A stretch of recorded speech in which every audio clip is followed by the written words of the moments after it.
Hello friends, I'm George, the nice medic gentleman. Welcome back to my channel. I hope that all of you are doing good. It's time for my final fragrance review of 2023 and I'm going to make it a double fragrance review. Today I'm going to show you two fragrances from the house of Zimaya. One of them is called Rabab Gems and the other one is called Taraf or Taraf Black. Now, one of those two turned out to be a real winner and the other one turned out to be a complete disappointment. The purplish one, as you can probably tell, is a clone of Xerjo's Acento, and the black one is a clone of Montal's Arabian Tonka.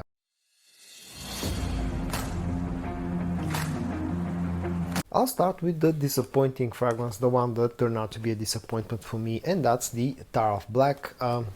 I'll show you quickly the packaging. The fragrance comes packaged in this black colored box with some silver accents. The bottle size is 100 milliliters, the concentration is EDP, and the production date of this bottle is August of 2023. Once you open up the box, this is how the bottle looks. It has this sort of a funky design, feels kind of cheap, although it has some heft to it. The cap is plastic, but it's a snug fit, and the atomizer is actually pretty decent. I'm not going to spray this on me because I'll tell you why in a minute. But this is the packaging of Taraf Black. When it comes to the note breakdown of Taraf from the house of Zimaya, it has the following notes. It has bergamot, it has oud, it has saffron, it has sugar, it has musk, rose, and that's pretty much it. Now, again, I'll show you the spray in action. I'll spray this on a tester strip. For some reason this fragrance just does not work on my skin, that's why I'm avoiding spraying it on skin. Now, as soon as you spray Taraf Black, you're immediately hit in the face by the combination of rose and oud with a touch of saffron somewhere in the background and maybe a slight hint of that bergamot note. But the combination of oud and rose is the dominant sort of a combination of notes in the opening of this fragrance. And to be honest, I really can't stand that opening. Now, the oud is very synthetic, and the bigger problem that I have is with the rose. The rose is not a sweet, a jammy type of rose. It's more of a floral type of rose, you know, fresh type of rose, but it's also super synthetic, and the opening is really harsh to my nose and synthetic. And especially that's the case on my skin. If I spray it on a tester strip or clothes, it's a little bit more bearable, but for some reason on my skin sort of amplifies that syntheticness that I get out of the rose. Once this starts to dry down, it becomes a little bit sweeter, but still the rose and oud combination is very prominent. Even on the dry down, you start to pick up a hint of that tonka bean sweetness. I can't say that I find much of sweetness from the sugar note that it's supposed to be there, but you know, the dry down is a little bit more bearable for me at least. But all in all, this thing feels really harsh and synthetic throughout its life, from the opening to the dry down. When it comes to how close this actually is to Arabian Tonka, now I don't know if this really is supposed to be a straight up clone of Arabian Tonka, but in my opinion it lacks a few things. It lacks the sweetness that you get, that sugary sweetness that you get out of Arabian Tonka, that also that sort of an slightly powdery you know, feel that you get because of the tonka bean that is in Arabian Tonka. And all in all, I don't think this is a very close clone when it comes to how close it is to the original scent, and I also don't like you know, the overall quality of it. So if I have to rate you know, the closeness, I would say that this misses the mark almost completely. When it comes to performance is pretty decent with this fragrance. I get about 7 to 8 hours of performance on my skin with pretty loud projection in the first sort of an hour and a half. And I have to mention something: in the air around the person who wears this thing, it smells a little bit better compared to how it smells up close to the skin. When it comes to the versatility, this is a fragrance that's more orientated towards cold weather, but because it lacks a lot of that sweetness that you get out of the original scent, maybe this is a little bit more versatile and can be probably worn almost all year round, maybe apart from the hottest months of the year. But all in all, you know, I don't like this fragrance that much, and I have not used it that much ever since I got it. If you enjoy my videos, guys, and you're not yet subscribed to my channel, please consider hitting the subscribe button. This will mean a lot to me, and also don't forget to hit the notification bell as well so you don't miss any of my future videos. Okay, let's move on to the second fragrance in this video, the one that I actually like quite a lot, and that's called Rabab Gems. It comes packaged in this very nice looking bottle that has this purple and white color combination. On the front you got the name of the fragrance, the bottle size 100 milliliters, the concentration is EDP, and on the back there's a production date. The production date of this bottle is December of 2021, so it's quite an old bottle. You open it up like this and the actual bottle sits inside, and as you can see, this is how the bottle looks. It has this, again, this purple color with a golden cap. Now Zimaya have done something interesting. They've combined the bottle design of Xerjoff's Accento with the cap of Sospiro Accento. A very interesting thing. Now, one thing that I don't like about the whole packaging and the bottle design and the quality is the fact that first of all, the cap feels kind of alright. It's not very light, but it's the fit is very loose, and there's absolutely no way that you can pick up you know, the bottle through the cap itself.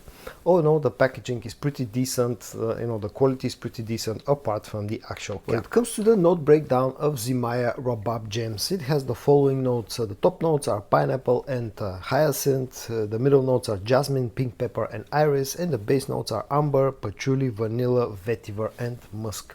Now, if you look up the original fragrance online, you'll probably end up finding the exact same note breakdown, which is, again, a little bit questionable, but I've found this to be the case with all Zimaya fragrances. You know, all of them are clone fragrances, and you know, the note breakdown of the clone fragrances seems to duplicate exactly the same note breakdown as with the original. Okay, I'll show you the sprayer in action. The sprayer is pretty decent. You have to overspray a little bit in order to get the needed performance out of this one. And now to the note breakdown, to the actual scent of this fragrance. It's not very fruity. You pick up some of that pineapple immediately after spraying, but the dominant note in the opening of this fragrance is that hyacinth note, definitely, and it stays with this fragrance throughout its life. I immediately pick up a bit of sweetness, also a bit of the jasmine as well, and you know, a bit of that ambery sweetness in the opening, and some of that musk. So the opening is quite floral and slightly fruity, slightly sweet. Once this starts to dry down, you completely lose that fruity sweetness from the pineapple note, and this becomes a very sort of an ambery floral type of scent. The jasmine becomes very prominent in the dry down. That hyacinth note is also very prominent on the dry down. You start to get a little bit more sweetness from the amber. You start to pick up some of the vanilla as well, and there's quite a lot of musk as well on the dry down. All in all, this is a very enjoyable scent, and I find only one problem with this thing. It has nice quality, but the only problem that I find with this fragrance is the fact that the whole scent profile just leans a little bit to the feminine side. It's supposed to be unisex, but that is also the case with the original scent as well. And when it comes to the closeness of this fragrance to the original, I wouldn't say this is like a super close clone, but still it's a pretty decent, you know, closeness, has pretty decent closeness scent wise to the original scent, and Zimaya have done a pretty good job at replicating the original scent. When it comes to the performance, it's not a super beast mode fragrance. The original is neither a beast mode. I've been getting somewhere around about the 7-hour mark of when it comes to performance longevity on skin, with a pretty loud projection in the first about 1 hour. When it comes to the versatility, this I think is a super versatile fragrance. You know, it has some sweetness, it has some freshness, you get some fruity sweetness as well, some ambery sweetness, you got your florals in here, so this is pretty much an all year round type of scent, and it's definitely super versatile.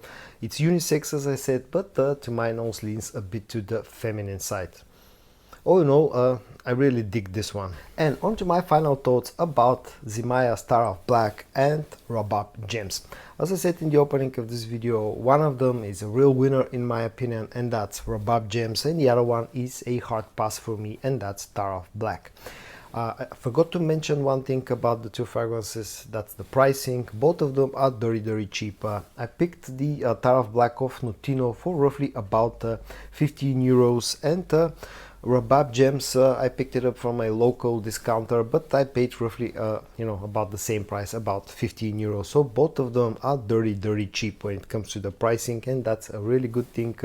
Both of them are decent performance, but for me Taraf Black is not a real clone or real alternative to Montal, Arabian Tonka from Montal.